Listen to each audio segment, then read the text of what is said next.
சற்று முன் வெளியான தகவல் ரேஷன் இடத்திற்கு முக்கியமான தகவல் வெளியாகியுள்ளது. அது என்ன சொல்ல பார்க்க போகிறோம். நீங்கள் நம்ம சேனலும் சப்ஸ்கிரைப் பண்ணாமல் இருந்தால் மறக்காமல் லைக் பண்ணிக்கோங்க, சப்ஸ்கிரைப் பண்ணிக்கோங்க. வாங்க வீடியோக்குள்ளே போகலாம். இலவச ரேஷன் பொருட்கள் குறித்து முக்கிய தகவல் ஒன்று வெளியாகியுள்ளது. இது நாட்டு மக்களுக்கு மிகுந்த மகிழ்ச்சியை தந்து வருகிறது.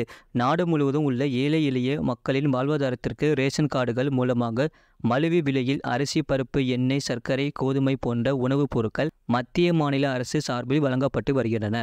இதை தவிர கரீப் கல்யாண் அன்ன யோஜனா என்ற திட்டத்தின் கீழ் இலவசமாக உணவுப் பொருட்கள் 2020ஆம் ஆண்டு முதல் வழங்கப்படுகின்றனர்.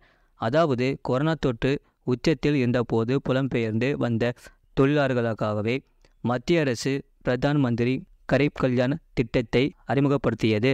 அப்போது முதல் இந்த திட்டத்தின் மூலம் நாடு முழுவதும் 80 கோடி பேருக்கு ரேஷன் கடைகள் மூலம் இலவச உணவு தானியங்கள் தொடர்ந்து வழங்கப்பட்டு வருகின்றன. மானிய விலை உணவு தானியத்துக்கு மேல் ஒவ்வொருவருக்கும் கூடுதலாக 5 கிலோ உணவு தானியம் இலவசமாகவும் வழங்கப்படுகிறது.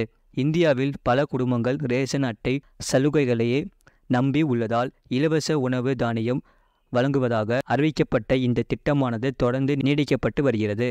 எனினும் இந்த ரேஷன் கார்டுகளை சிலர் தவறாக பயன்படுத்தி முறைகேடுகளில் ஈடுபட்டு வருவது தெரிய வருகிறது.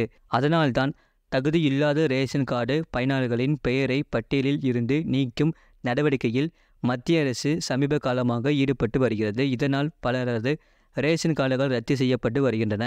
பட்டியலிருந்து தகுதியில்லாதவர்களின் பெயர்களும் கார்டிலிருந்து நீக்கப்பட்டு வருகிறது. அனைத்து மாநிலங்களிலும் இந்த நடவடிக்கை இல்லை என்றாலும் பல்வேறு மாநிலங்களில் இந்த விதிமுறை கடுமையாக்கப்பட்டுள்ளது. நிறைய பேர் வெவ்வேறு மாநிலத்தின் வசிப்பிட சான்றிதழை தானாகவே உருவாக்கி ரேஷன் கார்டு மூலமாக பொருட்கள் வாங்கி வந்திருக்கிறார்களாம். சமீபத்தில் உத்தரப்பிரதேச மாநிலத்தில் மட்டும் மொத்தம் 9500 பேர் சிக்கியிருந்தார்கள். இருப்பிட சான்றிதழை தயார் செய்து அதை வைத்து ரேஷன் கார்டுகளை வாங்கியிருக்கிறார்கள். இது போன்றவர்களால் தகுதியிருக்கும் பல அட்டைதாரர்கள் ரேஷன் பொருட்களை பெற முடியாமல் போகிறது. எனவேதான் தகுதியில்லாத குடும்பங்கள் தங்களுடைய ரேஷன் கார்டுகளை உடனடியாக ஒப்படைக்க வேண்டும் என்று அதிகாரிகளும் கொடுப்பிடி காட்டி வருகிறார்கள். பஞ்சாப் மாநிலத்திலும் 40,000 குடும்பங்களின் ரேஷன் கார்டுகள் ரத்து செய்யப்பட்டன. எனினும் கார்டுகளை திடுத்திடுப்பென்று ரத்து செய்து விடுவதால் பல குடும்பங்கள் பாதிப்பை சந்திக்க நேரிடுகிறது. எனவேதான் பஞ்சாபில் ரத்து செய்யப்பட்ட 40,000 ரேஷன் கார்டுதாரர்களுக்கு ரேஷன் மீண்டும் வழங்கப்பட்டு வருகிறது. அது மட்டுமல்ல, மத்திய அரசின் இந்த இலவச ரேஷன் திட்டம் தொடர்ந்து செயல்பாட்டில் இருக்க வேண்டும் என்று பிரதமர் மோடியும் உத்தரவிட்டிருந்தார். இந்நிலையில் மத்திய அரசு முக்கிய உத்தரவு ஒன்றை பிறப்பித்திருக்கிறது. ரேஷன் கார்டுகளில் பெயர் நீக்கம் செய்யப்பட்டவர்களை மறுபடியும் சேர்க்க மத்திய அரசு உத்தரவிட்டிருக்கிறது. ஒருவேளை உங்களுடைய ரேஷன் கார்டில் இருந்து உங்கள் பெயரையும் நீக்கியிருந்தாலும் கோதுமை, அரிசி, தானியங்கள் போன்ற ரேஷன் உதவிகள் இனி உங்களுக்கும் கிடைக்குமாம். உங்கள் பெயர் நீக்கியிருந்தாலும் மத்திய அரசின் ரேஷன் கார்டு பட்டியலில் உங்கள் பெயர் விரைவில் சேர்க்கப்படும் என்று தெரிவிக்கப்பட்டுள்ளது. இதற்கு என்ன செய்ய வேண்டும் தெரியுமா? ரேஷன் கார்டு பட்டியலில் உங்கள் பெயரை சேர்க்க அருகில் உள்ள உணவு வழங்கல் துறைக்கு சென்று விண்ணப்பிக்க வேண்டும்.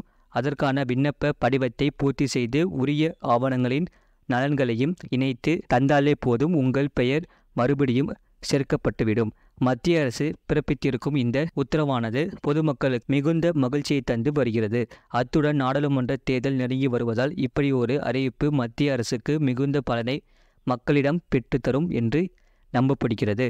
இது போன்ற செய்திகளை உடனுக்குடன் அறிந்து கொள்ள மறக்காம சேனலை சப்ஸ்கிரைப் செய்யுங்கள், மற்றவர்களுக்கு தெரியப்படுத்த ஷேர் செய்யுங்கள்.